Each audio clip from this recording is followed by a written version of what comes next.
Hello guys, welcome back to our channel. അദ്ദേഹം തൻ്റെ 21-ാം വയസ്സിൽ European footballer of the year, FIFA ലോക ഫുട്ബോളർ ഓഫ് ദ ഇയർ എന്നീ പുരസ്കാരങ്ങൾക്കായി നാമനിർദ്ദേശം ചെയ്യപ്പെട്ടു. 22-ാം വയസ്സിൽ അദ്ദേഹം 2 പുരസ്കാരങ്ങളും കരസ്ഥമാക്കുകയും ചെയ്തു. 2021-ൽ ലഭിച്ച 7ാമത് ബാലൺ ഡിയോർ ഈ ബഹുമതി 7 തവണ നേടിയ ആദ്യ കളിക്കാരനായി. 2009, 2010, 2011, 2012 വർഷങ്ങളിലായി തുടരെ 4ാം തവണയാണ് ഈ നേട്ടം കരസ്ഥമാക്കിയത്. 2022-ലെ ഫിഫ ലോകകപ്പിൽ അദ്ദേഹം ലോകകപ്പും ഗോൾഡൻ ബോളും നേടി. അദ്ദേഹത്തിന്റെ കഴിവ് ബാർസലോണ വളരെ വേഗം തിരിച്ചറിഞ്ഞു. ബാഴ്സലോണ ക്ലബ് അദ്ദേഹത്തിന് ഉയരക്കുറവിന് ചികിത്സ നിർദ്ദേശിച്ചു. കുടുംബത്തോടൊപ്പം യൂറോപ്പിൽ സ്ഥിരതാമസമാക്കുകയും ചെയ്തു. 2004-2005 സീസണിൽ അദ്ദേഹം ആദ്യ കളി കളിച്ചു. ആ മത്സരത്തിൽ തന്നെ അദ്ദേഹം ഗോൾ നേടി. അങ്ങനെ ക്ലബിനായി ഗോൾ നേടുന്ന ഏറ്റവും പ്രായം കുറഞ്ഞ കളിക്കാരൻ എന്ന റെക്കോർഡ് അദ്ദേഹം സ്വന്തമാക്കി. ആദ്യ സീസണിൽ തന്നെ ബാഴ്സലോണ ലാ ലിഗ കപ്പ് നേടി.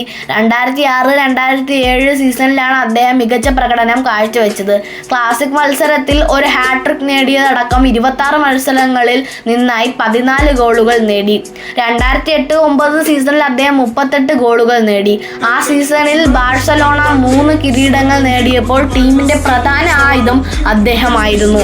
2009-10 സീസണിൽ അദ്ദേഹം എല്ലാ മത്സരങ്ങളിലുമായി 47 ഗോളുകൾ നേടുകയും ബാഴ്സലോണയ്ക്കായി ഒരു സീസണിൽ ഏറ്റവും കൂടുതൽ ഗോളുകൾ നേടുക എന്ന ബഹുമതി റൊണാൾഡോയോടൊപ്പം പങ്കിടുകയും ചെയ്തു.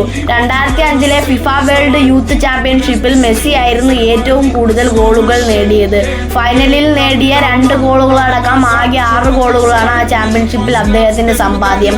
അതിനുശേഷം അദ്ദേഹം അർജന്റീന ടീമിലെ സ്ഥിര അംഗമായി. 2007-ലെ കോപ്പ അമേരിക്കയിൽ 2ാം സ്ഥാനക്കാരനുള്ള പുരസ്കാരം അദ്ദേഹത്തിന് ലഭിച്ചു. 2008-ലെ ബീജിംഗ് ഒളിമ്പിക്സിൽ അദ്ദേഹത്തിന് ആദ്യ അന്താരാഷ്ട്ര പുരസ്കാരം ലഭിച്ചു. 2022-ൽ ഖത്തറിൽ വെച്ച് നടന്ന ഫിഫ വേൾഡ് കപ്പിൽ അർജന്റീനയ്ക്ക് വിജയികൾ ആക്കുന്നതിൽ മുഖ്യ പങ്ക് വഹിച്ചു. പലപ്പോഴും ലോകത്തിലെ ഏറ്റവും മികച്ച കളിക്കാരനായി കണക്കാക്കപ്പെടുകയും എക്കാലത്തെയും മികച്ച കളിക്കാരിലൊരാളായി പരക്കെ കണക്കാക്കപ്പെടുകയും ചെയ്യുന്ന അദ്ദേഹം റെക്കോർഡ് 7 ബാലൺ ഡിയോർ അവാർഡുകൾ നേടിയിട്ടുണ്ട്.